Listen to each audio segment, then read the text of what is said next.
Ok. Bom dia a todos. Às 10 horas, dia 27 de março do ano de 2020, eu declaro aberta a 25ª sessão ordinária do Tribunal Regional Eleitoral do Rio Grande do Norte. Questiono da Corte com relação à ata da sessão anterior. Alguma observação?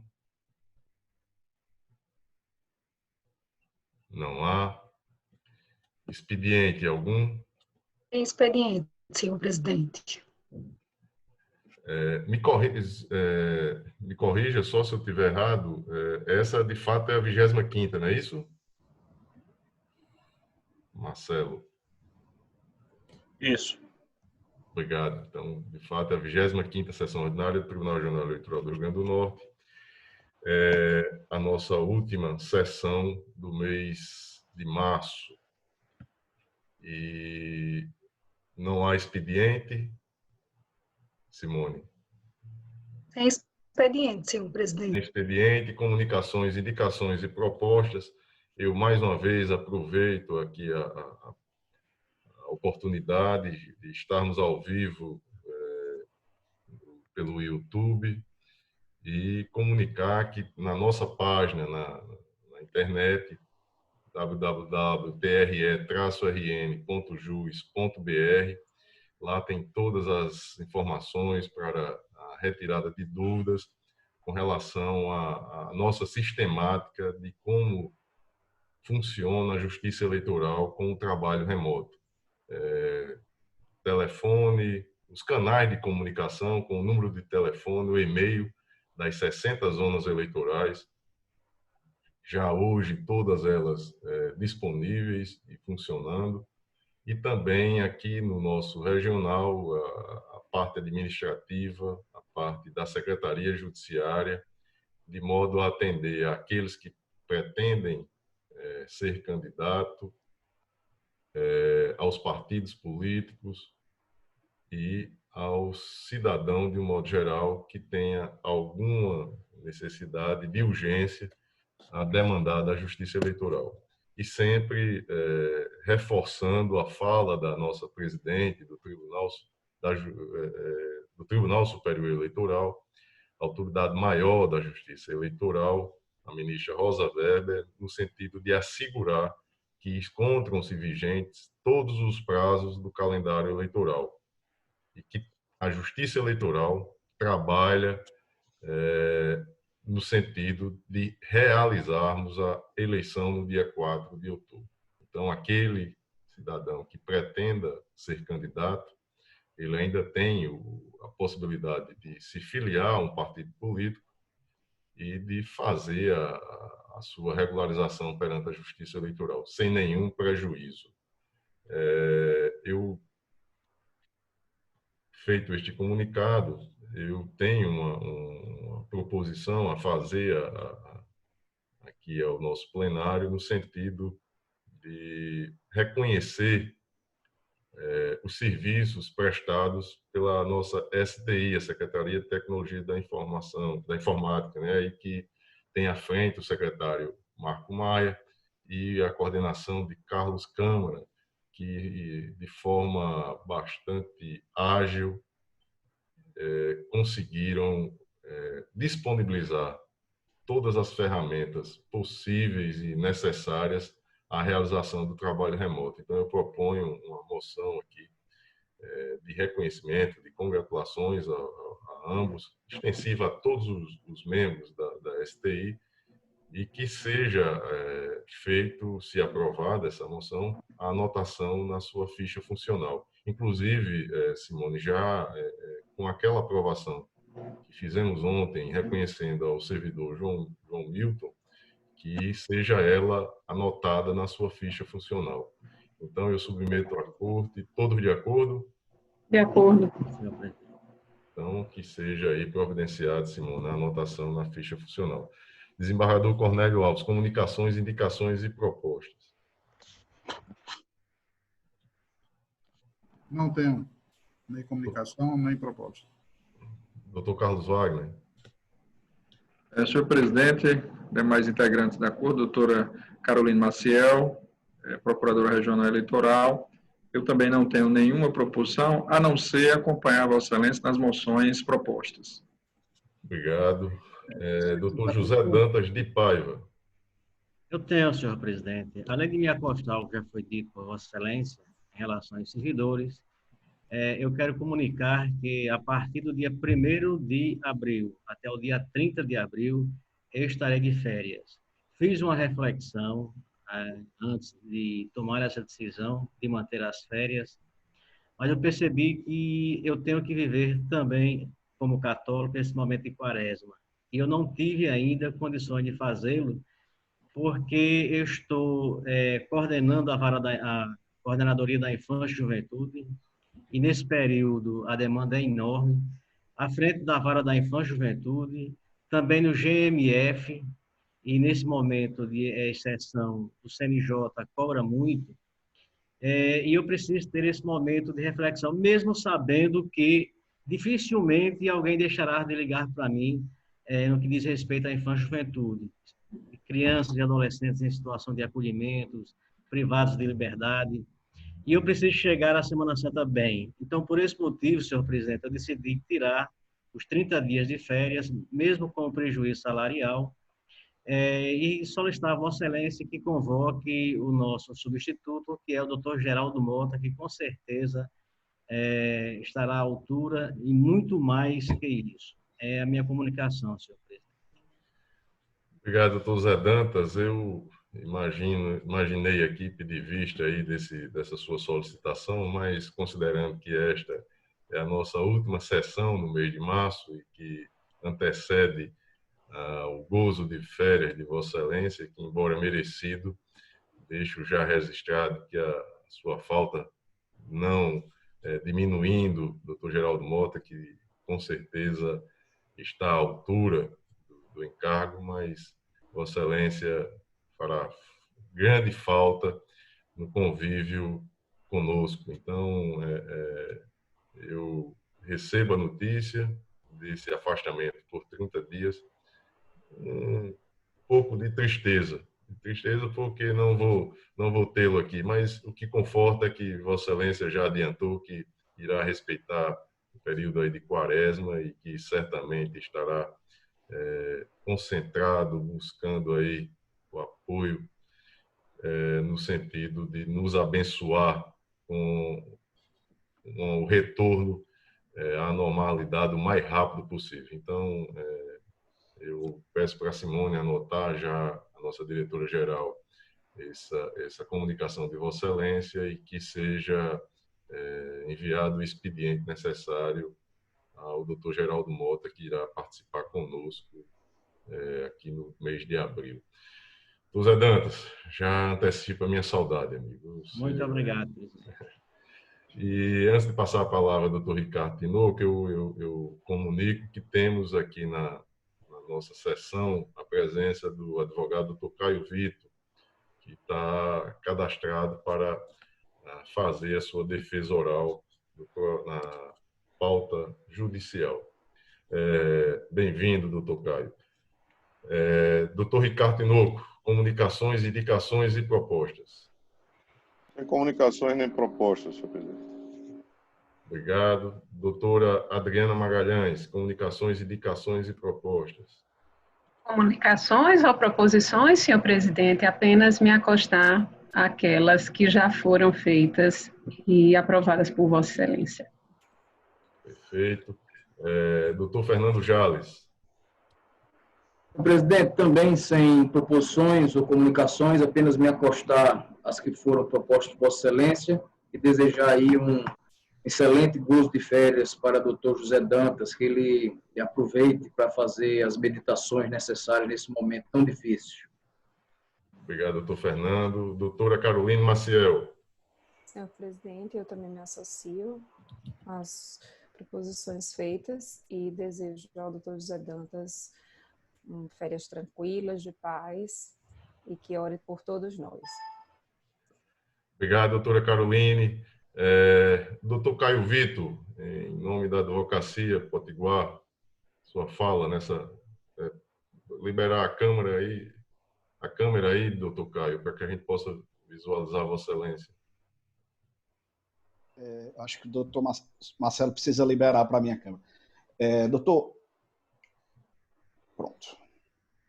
Excelentíssimo doutor Glauber, da advocacia, nós queríamos agradecer e também parabenizar ao TRE do Rio Grande do Norte, que sempre mantém um padrão de excelência e com as ferramentas tecnológicas tem possibilitado a defesa dos interesses dos nossos constituintes e também somar, além de todo o setor de tecnologia, do servidor João Milton também, testemunhar que tem sido de grande valia os seus préstimos nesse período, no sentido de garantir o mínimo de normalidade de atendimento às demandas dos nossos constituintes. Então, parabenizar o tribunal e também se somar, sobretudo ao servidor João Milton, pela diligência e prestígio no atendimento que ele tem feito à advocacia e aos jurisdicionados. Excelência. Obrigado, doutor Caio. Esgotada essa etapa, vamos iniciar a nossa pauta jurisdicional e temos o primeiro deles prestigiando a presença do advogado que está habilitado e irá fazer a defesa oral, o recurso eleitoral número 600.024, distrito 33, o ano 2019, a relatoria da juíza eleitoral doutora Adriana Magalhães, recorrentes Alexandre Pacheco, Antônio de Oliveira Fernandes, Diogo Fidelis Costa e Francisco dos Navegantes Silvino Nicásio, o advogado doutor Cristiano Barros e o recorrido Coligação A Vez do Povo, o advogado doutor Caio Vitor. Doutora Adriana, o processo em mesa? Está em mesa, senhor presidente. Vossa Excelência tem a palavra para a leitura do relatório. Trata-se de recurso eleitoral interposto por Alexandre Pacheco, Antônio de Oliveira Fernandes, Diogo Fidelis Costa e Francisco dos Navegantes Silvino Nicásio, em face de sentença proferida pelo juiz eleitoral da 6ª Zona Eleitoral, por meio da qual julgou procedente representação ajuizada pela coligação A Vez do Povo, em virtude da prática de propaganda eleitoral irregular. Segundo consta da inicial, a coligação A Vez do Povo aduziu, em síntese, que os representados, ora recorrentes, no dia 4 de novembro de 2019, por meio do aplicativo WhatsApp, divulgaram vídeos apócrifos contendo ataques e agressões dirigidas a seu candidato ao cargo de prefeito de Ceará-Mirim, Júlio César Soares Câmara, na eleição suplementar que se avizinhava, associando-o a casos de corrupção. Em decisão interlocutória, o juiz eleitoral deferiu parcialmente o pedido liminar para determinar que os representados apagassem as mensagens mencionadas e enviadas para indivíduos e grupos de WhatsApp, e ainda determinar a cessação de novos envios, fixando astreintes para a hipótese de descumprimento. Após a instrução, o magistrado Acol julgou procedente a representação em ordem a confirmar a decisão liminar anteriormente proferida e condenar os representados ao pagamento de multa eleitoral no valor de R$5.000, com fundamento no artigo 57D da Lei 9.504 de 97, e ainda determinou o envio de cópias dos autos à autoridade policial para fins de investigação da prática dos crimes previstos nos artigos 323 e 324 do Código Eleitoral. Em nova decisão, o juiz acolheu embargos de declaração interpostos pela representante para integrar o julgado e esclarecer que a multa aplicada deverá ser suportada individualmente por cada um dos representados. E resignados, os recorrentes interpuseram o presente apelo, insurgindo-se contra a multa aplicada, com fundamento no artigo 57D da Lei das Eleições, por entenderem inexistir, no caso concreto, o anonimato vedado pela aludida norma. Sustentaram ainda terem sido as mensagens difundidas por meio do aplicativo WhatsApp e terem os recorrentes se utilizado de seus números pessoais de telefone para tais difusões, com plena identificação, portanto, dos emissores das propagandas, sua individualização, do que resultaria, portanto, inaplicável à multa prevista na norma. Ao final, pleitearam a reforma da decisão recorrida para afastar a multa aplicada. Em contra-razões, a recorrida requereu o desprovimento do recurso, defendendo o acerto da sentença que considerou os recorrentes incidentes na conduta ilícita de compartilhamento de vídeos apócrifos, e difamatórios com finalidades eleitoreiras e, por meio de grupo de WhatsApp, em decorrência, aplicou a multa já citada e prevista na Lei 9.504 de 97. Instada a se manifestar, a douta Procuradoria Regional Eleitoral opinou pelo conhecimento e desprovimento do recurso. É o relatório, senhor presidente. Em discussão, aprovado o relatório, o doutor Caio Vitor falará pelo recorrido. Somente não há o indago da Procuradoria se tem interesse em se manifestar. Não, o microfone está fechado, doutora Carolina. Não, senhor presidente, sem interesse. Obrigado. Doutor Caio Vitor, Vossa Excelência tem até 10 minutos para a sua manifestação oral. Obrigado, desembargador presidente. Saudar toda a corte, a ilustre representante do Ministério Público, doutora Caroline, saudar a ilustre relatora, doutora Adriana. Excelências, esse caso, ele trata, como bem dito por doutora Adriana no seu relatório, sobre a aplicação do artigo 57D, que veda o anonimato durante a campanha eleitoral. E essa vedação, na parte final do caput, ele fala, inclusive, por meios de comunicação interpessoal mediante mensagem eletrônica, que veda justamente esse anonimato, ou seja, inclusive, para aplicativos semelhantes ao do WhatsApp. Então, trata da aplicação, da subsunção desses fatos. E os fatos, Excelência, são incontroversos. O vídeo não tem qualquer identificação de quem foi o responsável pela produção daquela mídia. As mídias que foram transmitidas claramente têm caráter difamatório, atentam contra a honra e a dignidade do candidato da recorrida, inclusive citam as hipóteses de crime, lavagem de dinheiro, desvio de recursos, usam a imagem que ficou conhecida no jornal, no Fantástico, cadê o dinheiro que estava aqui, que associa casos de corrupção e de desvio de dinheiro. Então, o conteúdo em si, não se tem dúvidas de que é claramente atentatório. Os recorrentes não negam o fato de que efetivamente compartilharam, mas alegam que, como foi possível identificar no grupo de WhatsApp que foram eles que transmitiram as mensagens, os vídeos, não estaria caracterizado o anonimato. E aí a ponderação que nós trazemos, que foi acolhido pelo juiz de primeiro grau e no parecer da ilustre representante do Ministério Público, foi o que é esse anonimato?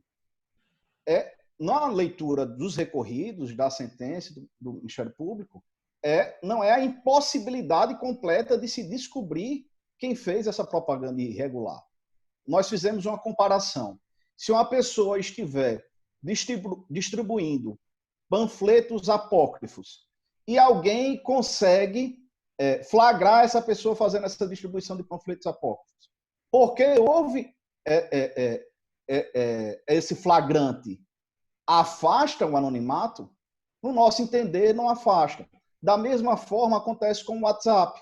A pessoa utiliza dos seus grupos privados para transmitir uma mensagem irregular, ilícita, porque por esses meios dificulta-se a identificação de quem foi o responsável por aquela transmissão irregular.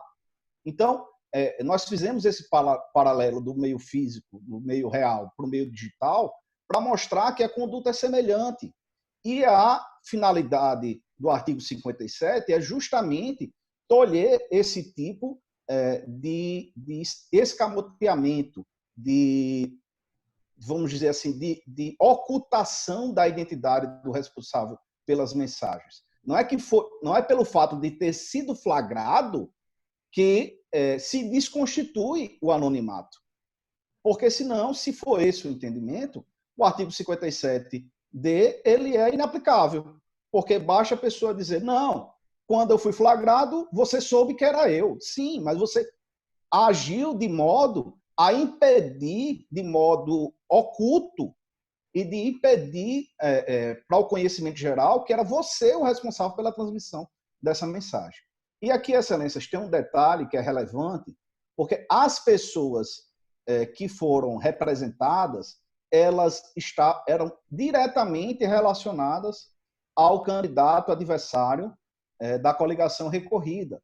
Eram cargos comissionados, pessoas de confiança, indicados pelo então prefeito interino, que fizeram de forma orquestrada a distribuição desse conteúdo e não colocaram em redes sociais que poderia identificar a sua identidade. Fizeram isso justamente pelo WhatsApp, porque ali eles não poderiam, em tese, ser identificados ou teria mais dificuldade de ser identificados. Então, excelências, em resumo, é essa questão. Eu fiz questão de vir fazer sustentação, porque é um caso que nós reputamos relevante, até mesmo para a construção de entendimento, porque justamente o aplicativo WhatsApp, pela forma que ele se estrutura, ele possibilita essa transmissão de forma indevida de mensagens ilícitas e a proliferação dessas mensagens ilícitas. Então, nem sempre vai ser possível, obviamente, a justiça responder a esse tipo de ilícito, porque tem dificuldades operacionais óbvias e conhecidas de todos. Obviamente, a justiça não vai interferir nos meios de comunicação das pessoas e na livre manifestação, mas o caso não se trata disso. O caso se trata de servidores públicos comissionados, pessoas de confiança do adversário, do candidato recorrido, que se articularam para propagar mensagens ilícitas, difamatórias, atentatórias à dignidade e à honra do candidato da nossa Constituinte.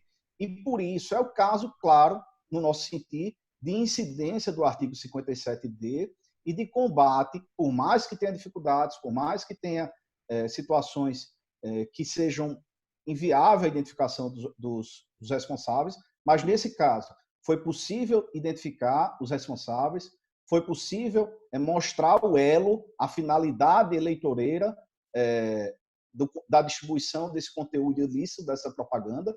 Então, para situações como essa, nós entendemos que deve ser aplicada e deve ser mantida a disposição do artigo 57D e que, claramente, no seu parágrafo 3º, prevê justamente a aplicação de multa, e foi essa a sanção, além, obviamente, do que a Polícia Federal vai investigar no âmbito criminal, porque a contratação de pessoas para distribuição de conteúdo de mensagens na internet, além de constituir esse ilícito, quando há anonimato, também constitui um ilícito criminal que há de ser apurado pela Polícia Federal para se evitar esse tipo de ocultamento e de campanha feita fora da transparência, fora da luz do debate público necessário. As críticas devem acontecer, é importante, mas isso deve acontecer à luz do debate público e da sociedade.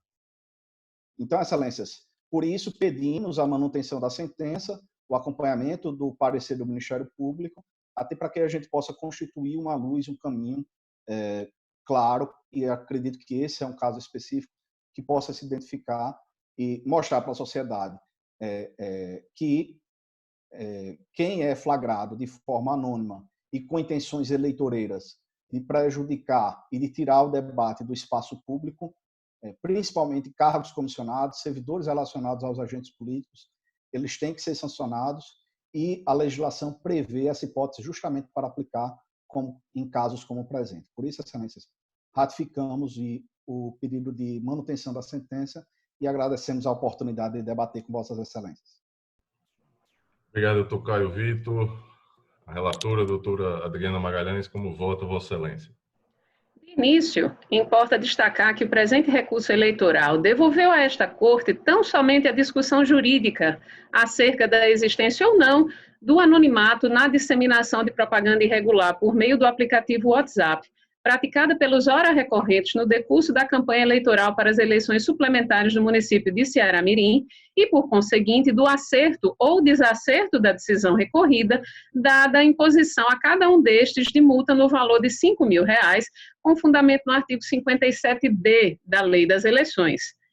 Compulsando a prova acostada aos autos, constata-se que os recorrentes, ao realizarem tais postagens, não se utilizaram de qualquer artifício para falsear ou ocultar suas identidades. Ao contrário, valeram-se de seus números pessoais de telefone para promover a divulgação no WhatsApp, o que permitiu a imediata identificação desses disseminadores de conteúdo de fato considerado irregular. Nesse sentido da inexistência de anonimato, cabe ressaltar que o representante do Parquê Eleitoral de primeiro grau, em seu parecer, pontuou que, embora o autor da edição dos vídeos fosse desconhecido, os responsáveis por sua divulgação, os ora recorrentes, estavam, desde o início, plenamente identificados nos autos, de maneira, pois, a descaracterizar a vedação legal. A esse propósito, consignou a douta promotora eleitoral, abre aspas, por outro lado, não vislumbra o anonimato no presente caso, mormente se os emissores dos vídeos encaminhados pela rede social WhatsApp, ora representados, são identificados, embora o autor da edição dos vídeos seja desconhecido, de sorte a repelir a incidência da multa prevista pelo artigo 57D da Lei 9.504 de 97. De fato, não se vislumbra, no caso em análise, o anonimato vedado. Essa hipótese se revelaria apenas se prejudicado o conhecimento da autoria do ato ilícito, tornando necessária a adoção de medidas de busca da identificação do infrator, tais como a quebra do sigilo das comunicações e de dados. Não foi de certo o que a narrativa dos fatos evidencia concretamente. Prova disso é a propaganda irregular ter ocorrido no dia 4 de novembro de 2019 e a presente representação eleitoral ter sido interposta já no dia seguinte, 5 de novembro de 2019, com a pronta identificação de todos os representados, ora recorrentes, tendo estes figurado no polo passivo plenamente e satisfatoriamente qualificados, inclusive pelo número de telefone utilizado no WhatsApp. Nesse cenário, a ausência de dúvida quanto à autoria dos responsáveis pela disseminação de conteúdo considerado irregular afasta naturalmente a alegação de anonimato e, por conseguinte, a aplicação da multa prevista na norma em comento. Em outras palavras, a veiculação de vídeo apócrifo não implica a necessária e automática caracterização do anonimato de quem replicou esse vídeo, afastando, portanto, a tipificação legal apontada. São atos distintos e reclamam, portanto, tratamento jurídico diferente. Demais disso, não há que se falar em omissão do ordenamento jurídico eleitoral para tratar de abusos na propaganda, haja vista a existência de instrumentos judiciais mais adequados para a cessação do ilícito, a exemplo do direito de resposta e de remoção de conteúdo explicitamente ofensivo à honra, este último aplicável em tese à hipótese vertente, sem prejuízo de eventual persecução penal ou ressarcimento civil. A esse propósito, traz-se à colação os seguintes precedentes judiciais. E eu trago, então, a apreciação de Vossas Excelências, esses arestos que estão colacionados em meu voto, um da lavra do eminente juiz Francisco Glauber Pessoa Alves e outro ainda do então juiz Vladimir Soares Capistrano. Diante de tais considerações, impõe-se reconhecer a procedência do recurso interposto a fim de reformar a sentença vergastada por não se verificar no caso concreto a hipótese de anonimato vedada pelo artigo 57D da Lei das Eleições, a revelar a inaplicabilidade da multa prevista no parágrafo 2º do mesmo artigo. Forte nesses fundamentos, voto em dissonância com o parecer da Procuradoria Regional Eleitoral pelo conhecimento e provimento do recurso manejado por Alexandre Pacheco, Antônio de Oliveira Fernandes, Diogo Fidelis Costa e Francisco dos Navegantes Silvino Nicásio, para reformar a sentença recorrida e afastar a aplicação da multa de R$5.000 a cada um dos recorrentes. É como voto, senhor presidente. O Fernando Jazz, Sua Excelência. Senhor presidente, eu ouvi atentamente tanto a sustentação oral do advogado, que parabenizo, quanto o voto da relatora. E acredito que o voto da relatora está em consonância com o que dispõe o artigo 57D. Tal dispositivo, na verdade, ele veda o anonimato na propaganda, na divulgação da propaganda, seja ela lícita ou ilícita. No caso concreto, como disse a relatora, os divulgadores da propaganda, ora recorrentes, estavam plenamente identificados. E a doutora Adriana até fala que, em tese, a propaganda poderia ter sido removida, doutora Adriana, e acredito até que essa foi a decisão do juízo de primeira instância. ele mandou que fossem removidos os vídeos da rede, que aqui eu também acredito que o WhatsApp, para tal fim, se equipare a uma rede social, e o juiz de piso determinou a retirada do conteúdo da propaganda. E aqui, acho que o 57D, ele não permite que façamos essa análise do autor do conteúdo divulgado, mas apenas o autor da própria divulgação. E, a esse propósito, eu fiz questão de fazer uma pesquisa aqui na Corte e localizei um precedente da lavra do Dr. Vladimir Capistrano, julgado agora, já no dia 2 de abril de 2019, há menos de um ano, e que, na parte que interessa aqui, ele, no voto do relator, à época, ele diz assim, abro aspas, nada obstante, mesmo se não fosse esse o entendimento a ser adotado, ou seja, admitisse o representado como sendo o autor da postagem, sua identificação inviabilizaria de pronto a subsunção da norma propugnada ao caso concreto, uma vez que a multa decorrente da violação ao artigo 57D da Lei 9.504/97 só deve ser empregada aos casos de anonimato, o que não se verifica nessa ótica a hipótese dos autos. E esse precedente, como disse, julgado dia 2 de abril, ele, julgado por unanimidade, ele reconheceu que, em existindo a identificação, não tinha por que se aplicar a norma. Por fim, eu até ressalto que a coligação recorrida, que entendeu que o conteúdo era ofensivo, né, ao candidato, e o juiz de piso também determinou que o conteúdo fosse encaminhado à autoridade policial para fim de averiguação de eventual afronta aos artigos 323 e 324 do Código Eleitoral. E, em razão disso, eu acredito que ele tenha encerrado, de fato, aí a análise da controvérsia. Em razão de tudo isso, senhor presidente, eu acompanho integralmente o voto da relatora. Desembargador Cornélio Alves, como vota Vossa Excelência? Eu acompanho integralmente o voto da relatora, como se disse no anonimato, então não há como aplicar multa. Acompanho a relatora. Dr. Carlos Wagner, como vota Vossa Excelência? Senhor presidente, eu peço vista dos autos, por gentileza. Dr. José Dantas, a última sessão, antes do retorno das férias, passará 30 dias, prefere antecipar o voto ou aguarda o voto vista e aí este processo fica para julgamento em maio, se for o caso? Não tem nenhum problema, Dr. José Dantas. Não, senhor presidente, eu analisei os argumentos dos recorrentes, acompanhei a defesa oral do advogado Caio Virto, da tribuna, vi os argumentos também de Fernando Jales e eu estou convicto em acompanhar, eu tenho sem dúvida nenhuma em acompanhar o voto da relatora, por entender que em nenhum momento houve anonimato nas divulgações das matérias veiculadas pelos recorrentes. Então, eu vou acompanhar a relatora, porque desde o início, repito, eles foram identificados. Então, não tenho nenhuma dúvida em já antecipar meu voto, não esperar pelo voto do voto vista, para acompanhar a relatora, senhor presidente. E aí, Vossa Excelência dispensa a presença na sequência do julgamento? Dispensa a presença no próximo julgamento, em função do voto que hora eu estou prolatando. Perfeito. Então, após o voto da relatora, conhecendo e dando provimento ao recurso, no que foi acompanhada pelo juiz... Senhor presidente, pela ordem, falta o doutor Ricardo. O Ricardo vai aguardar, doutora Adriana. No que foi acompanhado pelo juiz eleitoral Fernando Jales, desembargador Cornélio Alves e o juiz eleitoral José Dantas de Paiva, que, inclusive, dispensa a sua presença na sequência do julgamento, pediu vista dos autos o juiz eleitoral Carlos Wagner.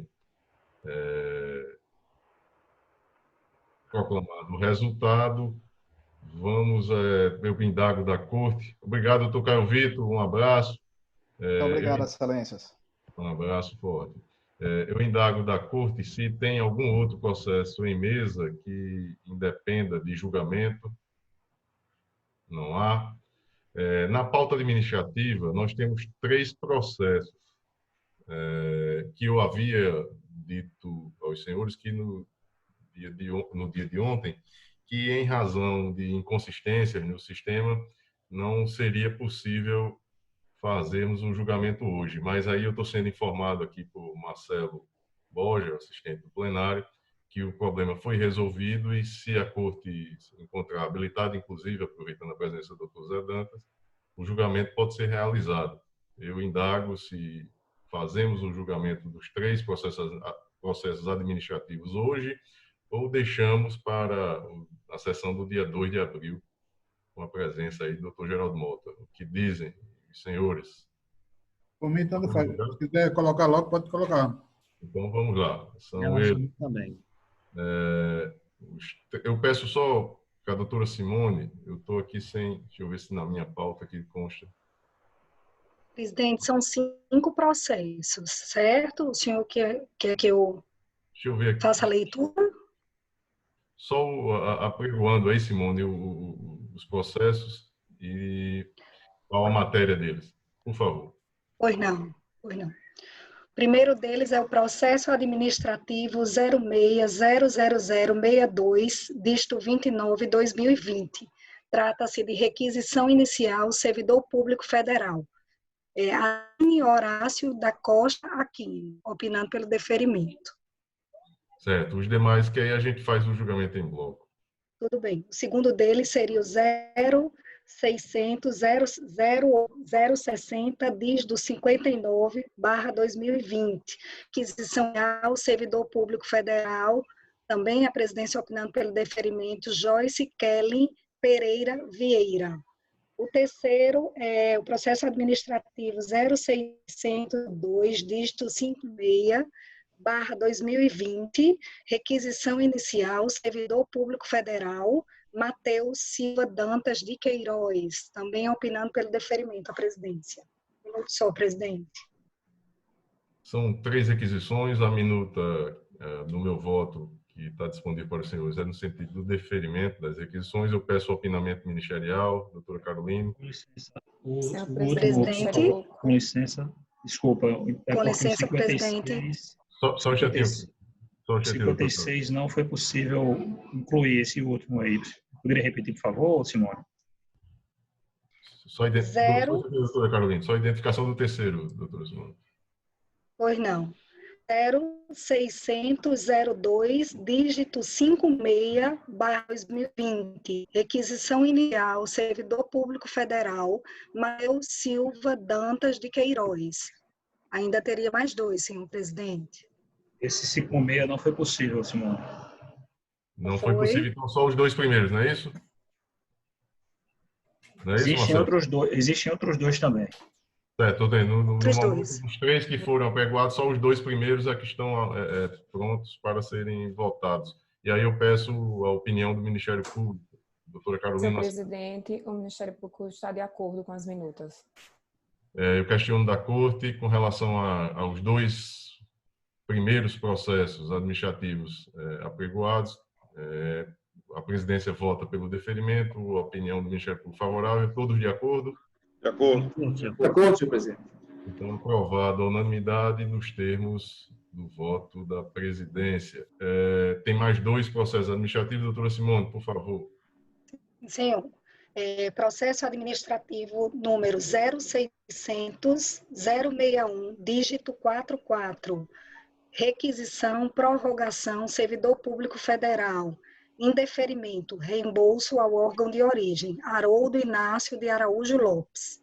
E o quinto, senhor presidente, é o processo administrativo número 0600-063, dígito 14. Requisição, interrupção, pedido do juiz eleitoral, deferimento, Alberto Bento de Oliveira. Então, são 2 interrupções, não é isso, doutora Simone? Uma prorrogação e uma interrupção. Eu peço o opinamento ministerial. Senhor presidente, o Ministério Público está de acordo com as minutas. Questiono da Corte. Todos de acordo? De acordo. Então, de acordo. Aprovado a unanimidade nos termos sugeridos pela presidência. Algum outro processo, seja judicial, ou algum questionamento administrativo? Não há. Então, desejando aí boas férias a Dr. José Dantas, a nossa próxima sessão no dia 2 de abril, às 10 horas da manhã. Não é isso, doutora Simone? Sim, senhor presidente. Então, até lá, um abraço forte e muito obrigado a todos. Obrigada, senhor presidente. Obrigado. Bom dia. Só um instantinho, doutor Carlos. Boas férias aí para Zé Dantas e um bom final de semana todo. Um grande abraço. Boas férias, Zé Dantas. Zé Dantas. Boas férias. Um abraço. Daqui a pouco, Zé Dantas. Vou orar por todos vocês, por todos nós. Amém. Amém.